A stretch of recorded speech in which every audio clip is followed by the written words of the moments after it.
Merry Christmas. And Christmas, of course, tends to be overtaken by Santa Claus and overeating. Even Santa gets fat. And yet, the poet W.H. Auden was writing about that and saying, there are enough leftovers to do, warmed up for the rest of the week. Not that we have much appetite, having drunk such a lot, stayed up so late, attempted, quite unsuccessfully, to love all our relatives. And in general, grossly overestimated our powers. Once again, as in previous years, we've seen the actual vision and failed to do more than entertain it as an agreeable possibility.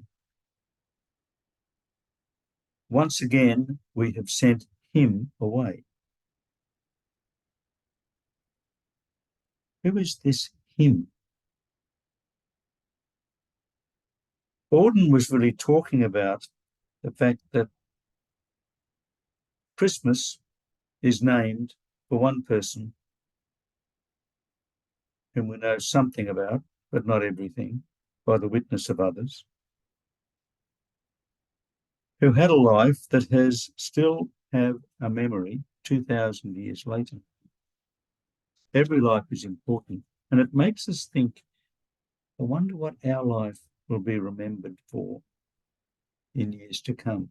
2,000 years? I don't know. Christmas is, as it says, about one man with whom we know a little, but who continues to throw out a challenge of what life really means.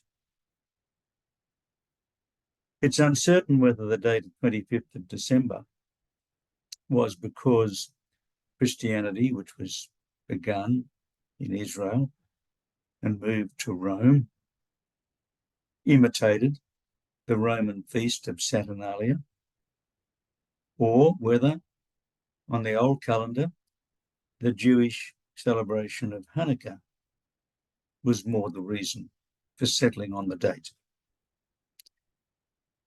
I doubt Saturnalia was more than simply an orgy of eating and celebrating, and so probably it wasn't there.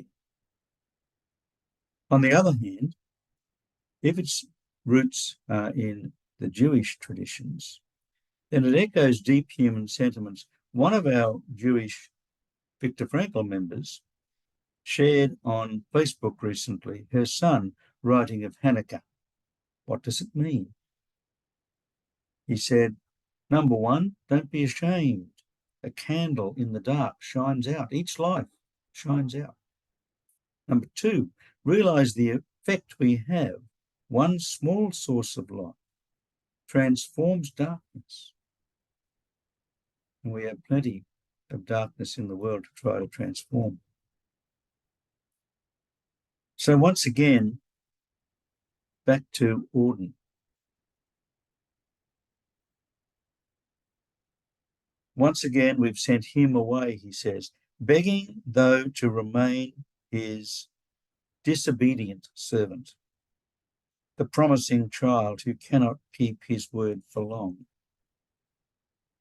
We try, but we know we're not as good as we could be or ought to be. So Christmas and life itself is a mystery. It's never about just us. In this time of war, after war, after war, what can we do?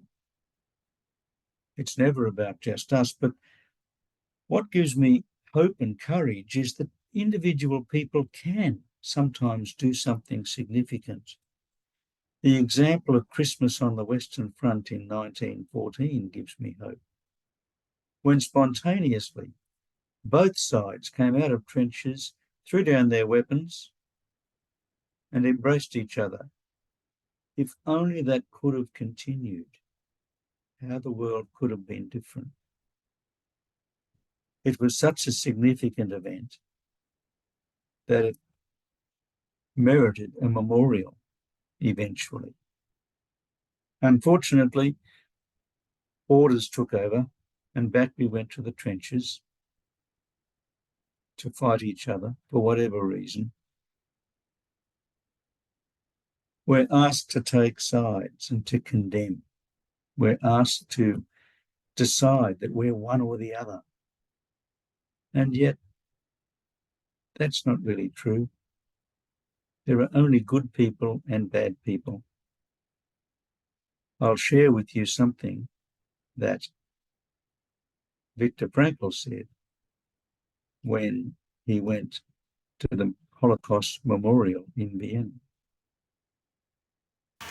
Der Nationalsozialismus hat den Rassenwahn aufgebracht. Aber wenn ich Ihnen verraten darf, wie ich darüber denke, dann lautet meine Antwort so: Es gibt eigentlich nur zwei Menschenrassen. Und das ist die Rasse der anständigen Menschen und die Rasse der unanständigen Menschen. Und die Rassentrennung geht quer hindurch durch alle Nationen.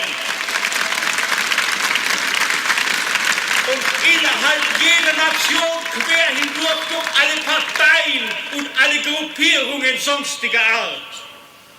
Gefahr droht ja nur anderswo.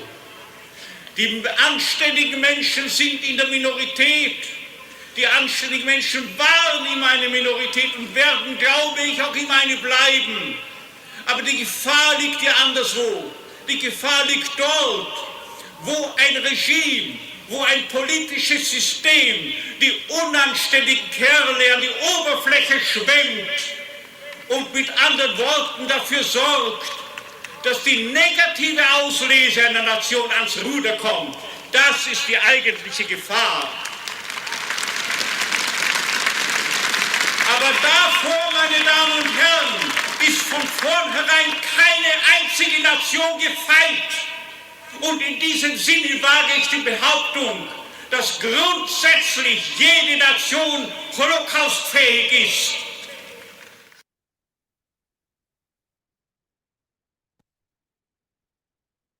So we're challenged. We're challenged always to decide what our stance would be.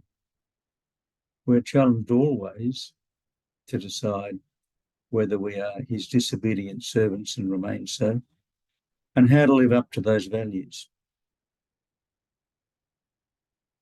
I live a very comfortable life. Can I really do that if challenged? I don't know. But it's a challenge. Thank you for listening.